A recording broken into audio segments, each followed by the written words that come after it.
नमस्कार दोस्तों। अभी आपका ऐसे लोगों से पाला पड़ा है जो बाहर से एकदम शांत हों, जैसे झील, पर अंदर झांको तो भावनाओं का समंदर हिलोरे मार रहा हो। हाँ बिल्कुल, अक्सर मिलते हैं ऐसे लोग। आज हम एक ऐसे ही दिलचस्प नंबर की गहराइयों में उतरने जा रहे हैं, जो है मूलांक 2। मूलांक 2 बहुत इंटरेस्टिंग नंबर है ये। और ये विश्लेषण मतलब ये चर्चा खास तौर पर उन लोगों के लिए है जिनका जन्म किसी भी महीने की 2, 11, 20 या 29 तारीख को हुआ है। तो जिनका बर्थडे इन तारीखों पर आता है वो थोड़ा ध्यान दें। हाँ, उनके लिए तो ये काफी काम का हो सकता है। और ये भी जानना जरूरी है, जैसे कहते हैं कि मूलांक 2 का सीधा कनेक्शन है चंद्रदेव से, भावनाओं के देवता, है ना। बिल्कुल, चंद्रमा का प्रभाव तो इन पर बहुत गहरा होता है। और हम मूलांक 2 के असली स्वभाव को समझने की कोशिश करेंगे। उनकी वो छुपी हुई ताकतें क्या हैं, कौन सी कमजोरियां हैं जो शायद उन्हें पीछे खींच लेती हैं, और रोजमर्रा की जिंदगी में वो कौन से छोटे मोटे बदलाव या उपाय कर सकते हैं जिनसे लाइफ थोड़ी स्मूथ चले। कुछ पढ़ते भी खोलेंगे आज।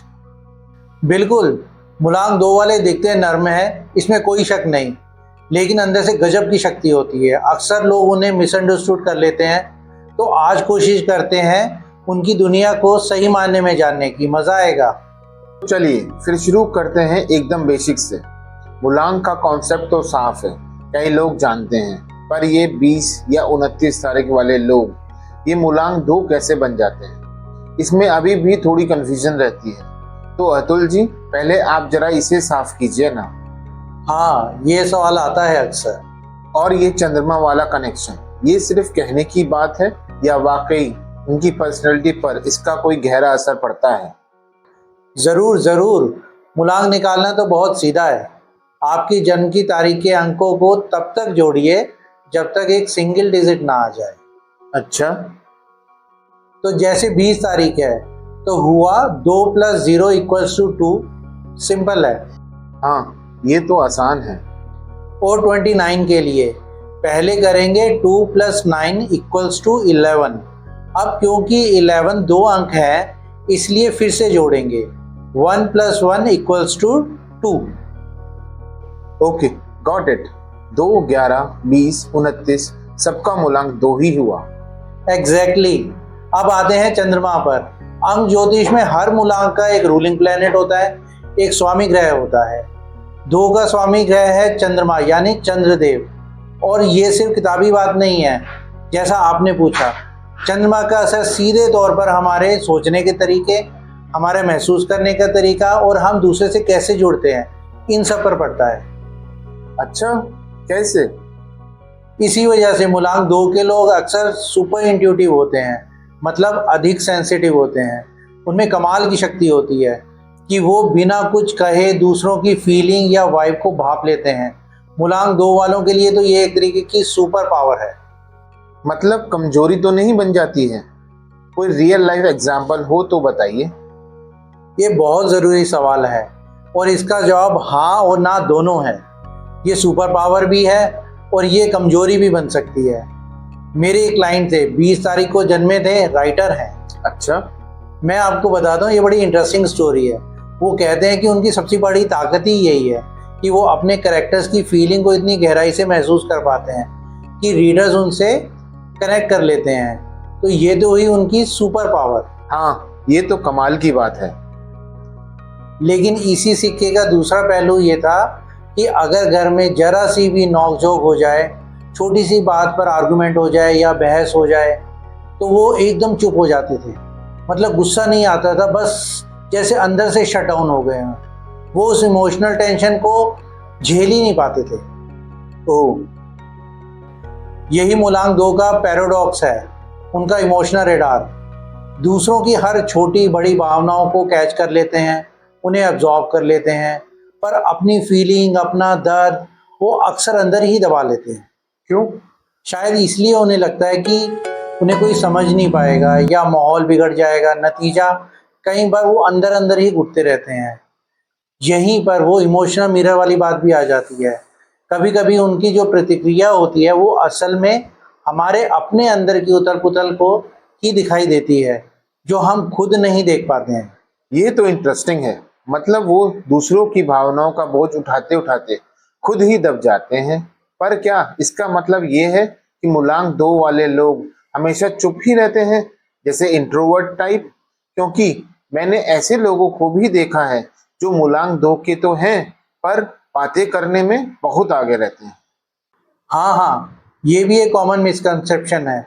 वो हमेशा चुप नहीं रहते, बिल्कुल नहीं। वो चुप तब होते हैं जब उन्हें लगता है कि उन्हें समझा नहीं जाएगा, या जज किया जाएगा, या माहौल सेफ नहीं है। अच्छा। जहाँ उन्हें लगता है कि सामने वाला सच में उन्हें सुनना चाहता है, उन्हें समझ रहा है, जहाँ उन्हें वो इमोशनल सेफ्टी महसूस होती है, वहाँ वो दिल खोलकर बात करते हैं। हो सकता है कि वो बातूनी लोग जिन्हें आप जानते हो, वो ज़्यादातर ऐसे ही माहौल में रहते हैं। ठीक है, ये पॉइंट समझा। तो अगर मूलांक 2 की उन 5 सबसे खास ताकतों को समझना हो जो उन्हें भीड़ से अलग करती हैं, वो कौन सी हैं? वो कौन सी खूबियां हैं जो उनकी पहचान है? हाँ, 5 प्रमुख ताकतें हैं उनकी, जो वाकई उन्हें खास बनाती हैं। पहली है जबरदस्त भावनात्मक बुद्धिमा। High emotional intelligence. ये सिर्फ दूसरों की फीलिंग समझना नहीं है, बल्कि उनकी अनकही ज़रूरतों को भी भाप लेता है, जैसे बिना शब्दों के बात करना। हाँ, एम्पैथी जिसे कहते हैं। उससे भी थोड़ा ज़्यादा। दूसरा है अचूक अंतर ज्ञान, शार्प इंट्यूशन। उनकी गट फीलिंग्स, उनकी अंदर की आवाज़ अक्सर कमाल की सही निकलती है। अगर वो इसे सुनना सीख ले तो वो ज़िंदगी के कई फैसलों में उनके लिए गाइड बन सकती है। अच्छा, इंटरेस्टिंग है। तीसरा है सहज रचनात्मक, नेचुरल क्रिएटिविटी। चाहे वो लिखना हो, म्यूज़िक हो, आर्ट हो, या किसी प्रॉब्लम का कोई नया हटके सॉल्यूशन ढूंढना हो, जहाँ इमेजिनेशन और फीलिंग्स की ज़रूरत होती है, वहाँ ये लोग चमकते हैं। चौथा है सहयोगी या सहायक स्वभाव, सपोर्टिव नर्चरिंग नेचर। लोग उनकी तरफ खींचे आते हैं, सलाह के लिए, मदद के लिए, ये बस थोड़ा सुकून पाने के लिए। वो अच्छे लिसनर तो होते ही हैं, और दूसरों को कंफर्टेबल महसूस भी कराते हैं। हाँ, ये तो देखा है। पांचवी है गहरी समय योजना शक्ति, रिमार्केबल एडजस्टेबिलिटी। वो पानी की तरह होते हैं, लगभग हर माहौल में हर तरीके के लोगों के साथ एडजस्ट कर लेते हैं। उनकी मौजूदगी अक्सर टेंशन वाले माहौल को भी शांत कर देती है। वाह, ये तो काफी सारी पॉजिटिव बातें हो गई। लेकिन जैसे कहते हैं, हर सिक्के का दूसरा पहलू होता है। ये जो गहरी सेंसिटिविटी है या इमोशनल रडार, क्या ये उन्हें कुछ खास तरह के इमोशनल ट्रैप्स में भी फंसा देता है? कहाँ पर उनकी ये खूबी उनके लिए मुश्किल बन जाती है? बिल्कुल सही कहा आपने। यही सेंसिटिविटी उन्हें कुछ खास चैलेंजेस के लिए ज़्यादा वल्नरेबल, मतलब ज़्यादा असुरक्षित बना देती है। 3 मुख्य मुश्किलें हैं जो अक्सर देखने को मिलती हैं। क्या है वो? पहली है अधिक सोचना, ओवर थिंकिंग। उनके दिमाग में एक छोटी सी बात को पकड़कर उसको पूरा पोस्टमार्टम करने लगते हैं। किसी ने कुछ कहा या शायद नहीं कहा, कोई लुक, कोई इशारा, वो उसे लेकर घंटों या दिनों तक सोचते रह सकते हैं, हर एंगल से, हर पॉसिबिलिटी पर। अरे बाप रे। इससे क्या होता है? बेवजह की चिंता और स्ट्रेस। दूसरा है स्वीकृति की अधिक ज़रूरत, नीड फॉर वैलिडेशन। मतलब दूसरों से अप्रूवल। हाँ, दूसरों की राय, उनकी तारीफ या बुराई उनके लिए बहुत ज़्यादा मायने रखती है। उन्हें लगातार बाहर से कंफर्मेशन चाहिए कि वो ठीक हैं, वो अच्छे हैं, वो काबिल हैं। मुझे अपनी एक फ्रेंड की याद आती है, वो भी मूलांक 2 थी। उसने एक ड्रेस खरीदी, बड़ी खुश थी। किसी ने बस इतना सा कहा कि ये रंग तो बस जच नहीं रहा, बस इतनी सी बात, उसने ड्रेस तुरंत बदल दी। और इतनी छोटी सी बात पर 2 दिन तक उदास रही। अब सोचिए सोशल मीडिया के ज़माने में ये इतना बड़ा बन जाता है। हाँ, ये तो बहुत मुश्किल होगा। लाइक्स और कमेंट का प्रेशर। बिल्कुल। और तीसरा है संघर्ष से बचना, कन्फ्लिक्ट अवॉइडेंस। शांति बनाए रखने की कोशिश में वो अक्सर अपनी ज़रूरतों को, अपनी फीलिंग्स को, और यहाँ तक कि अपने ओपिनियन को भी दबा देते हैं। मतलब ना नहीं कह पाते? बहुत मुश्किल से। उन्हें लगता है कि ना करने से रिश्ते खराब हो जाएंगे, या माहौल में टेंशन आ जाएगी, वो सोचते हैं शांति बनाए रखने के लिए भले ही उन्हें कॉम्प्रोमाइज करने पड़े, लेकिन लंबे समय में ये खुद के लिए बहुत नुकसानदायक हो जाता है, कैसे? क्योंकि वो अपनी बाउंड्रीज का सम्मान नहीं कर पाते और अंदर ही अंदर गुस्सा या नाराजगी पाल लेते हैं। तो ये शांति की कीमत वो खुद को चुकाकर वो अदा करते हैं। मतलब ना कहना तो जैसे पहाड़ चढ़ने जैसा हो जाता है ना। हाँ, ये ना नहीं कह पाना तो खैर बहुत लोगों की समस्या है, लेकिन लगता है मुलांग 2 वालों के लिए कुछ ज्यादा ही मुश्किल है। अच्छा, कैरियर की बात करें तो आपने कहा वो टीम में अच्छे होते हैं, सहयोगी, पर क्या इसका मतलब ये है कि वो लीडरशिप रोल के लिए फिट नहीं होते हैं? ये उनके लिए किस तरह के काम सबसे सही रहते हैं, जहां वो सच में खुश रह सकें, ओपन हो सकते हैं? ये एक दिलकश सवाल है।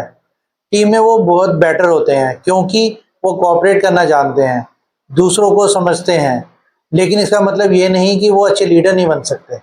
अच्छा, हाँ, बस वो शायद उस तरीके की अथॉरिटेरियन पर्सनैलिटी वाले लीडर ना हो जो सिर्फ हुक्म चलाते हैं। वो ज़्यादा सपोर्टिव, ज़्यादा एम्पैथेटिक लीडर बन सकते हैं जो टीम को साथ लेकर चलते हैं। सबसे ज़रूरी बात है कि मुलांग 2 वाले लोग प्रेशर में उतना परफॉर्म ना करते हों जितना पैशन के अंदर करते हैं। जहाँ उन्हें लगता है कि उनका काम का कोई मतलब है, कोई पर्पस है, जहाँ उन्हें लोगों से कनेक्ट कर सकते हैं, वहाँ तो वो कमाल ही कर देते हैं। जैसे वो योगा वाला उदाहरण आपने दिया था। बिल्कुल, कॉर्पोरेट का हाई प्रेशर जॉब उसे बीमार कर रहा था, पर योगा सिखाना, जहाँ वो लोगों को हील करने में मदद कर रहे हैं, उसे खुशी देती है, फुलफिलमेंट देता है। असल में कुछ सोर्सेज में ऐसा उदाहरण भी मिलते हैं जहां मुलांग 2 के थेरेपिस्ट ने अपनी गहरी इंट्यूशन से का उपयोग करके एक प्रॉब्लम को पकड़ा जिसे कई दूसरे अच्छे प्रोफेशनल भी नहीं पकड़ पाए थे। अरे वाह! और उन्होंने मुश्किल बातचीत से किनारा नहीं किया, बल्कि अपनी सहानुभूति और समझ का उपयोग करके उसे सक्सेसफुली हैंडल किया। तो उनके लिए बेस्ट फेज वही है जहां दिल और दिमाग दोनों का काम हो, जैसे counselling, psychology, teaching, art, writing, healing, social work, health professional, इन सब में वो एक्सेल कर सकते हैं। और रिश्तों का क्या? कुछ लोग कहते हैं कि उनका प्रेम जीवन किसी कविता जैसा होता है, कभी खुशबुओं की सोनत तो कभी दुख भरी त्रिषाद कविता। इसमें कितनी सच्चाई है? थोड़ी अतिशयोक्ति लगती है। हाँ, अतिशयोक्ति तो है, पर बाद में दम भी है। कविता तो होती है पर उसका मूड भी बदलता रहता है, ये पक्का है।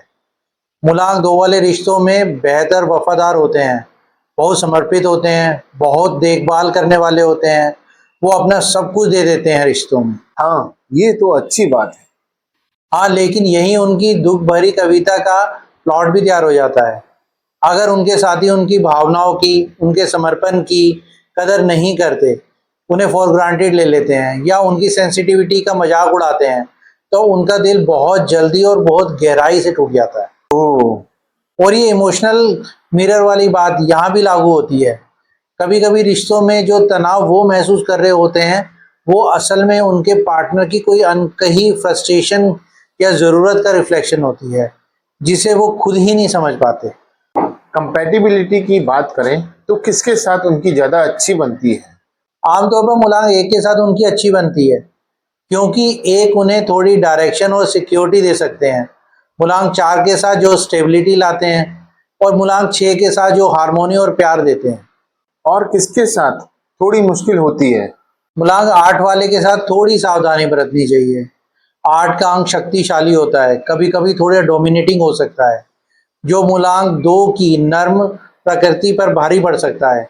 ऐसा नहीं है कि रिश्ता चल नहीं सकता, पर उसे बैलेंस बनाने के लिए थोड़ा समझ की जरूरत पड़ती है। तो ये जो भावनाओं का इतना उतार चढ़ाव है, ये ओवर थिंकिंग, दूसरों की बातों से जल्दी प्रभावित हो जाना, इन सब से डील करने के लिए, अपनी इमोशनल स्टेबिलिटी बनाए रखने के लिए क्या कुछ सरल रोजमर्रा के उपाय हैं जिन्हें मुलांग 2 वाले अपना सकते हैं?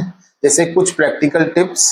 हाँ, बिल्कुल, कुछ आसान चीज है जो काफी मदद कर सकती है।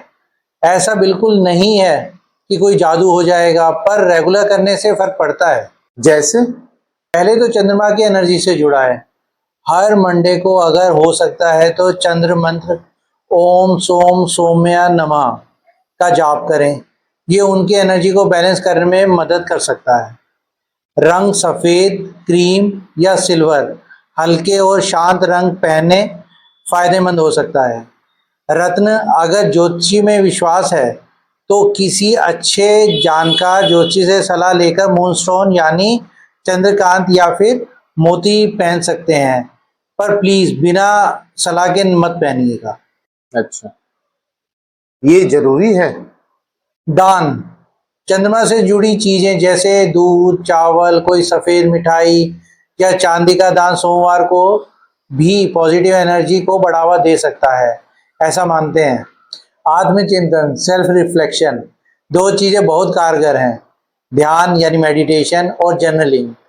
ध्यान करना मन को शांत करता है और वो भावनाओं का तूफान झेलने में मदद करता है। जर्नलिंग, अपनी फीलिंग्स और थॉट्स को रोज लिखना, ये अंदर के समंदर को बाहर निकालने के लिए सेफ तरीका है। इसे उन्हें अपने पैटर्न्स को समझने और खुद को बेटर जानने में मदद करता है। ये तो बहुत ही प्रैक्टिकल और करने लायक उपाय है।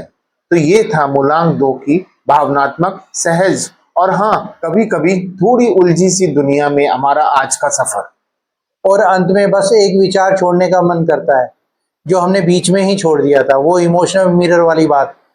अगली बार जब आप किसी मूलांक 2 वाले के साथ हों, चाहे वो आपका दोस्त हो, आपका परिवार का सदस्य हो या कलीग हो, उनकी प्रतिक्रियाओं पर थोड़ा गौर कीजिएगा। उनकी खुशी, उनकी चुप्पी, उनका चिंतन, क्या वो अनजाने में आपकी किसी छुपी हुई भावना, किसी ज़रूरत या शायद आपके किसी इमोशनल ब्लाइंड स्पॉट को दिखाई दे रहा है? इस पर सोचिएगा। कभी कभी दूसरों को समझने की कोशिश में हम खुद को ज़्यादा बेहतर समझ लेते हैं। हमने उनकी प्रकृति की गहराइयों को छुआ, उनकी अनोखी ताकतों को सराहा, उनकी कमजोरियों को समझा और जिंदगी को थोड़ा बेहतर बनाने के लिए कुछ रास्ते भी देखे। बहुत गहरा और सोचने लायक विचार है ये। इसी के साथ आज हम इस गहन चर्चा को यहीं समाप्त करते हैं। कृपया लाइक करें, सब्सक्राइब करें और कमेंट में जय माता दी लिखना ना भूलें। धन्यवाद। Eat for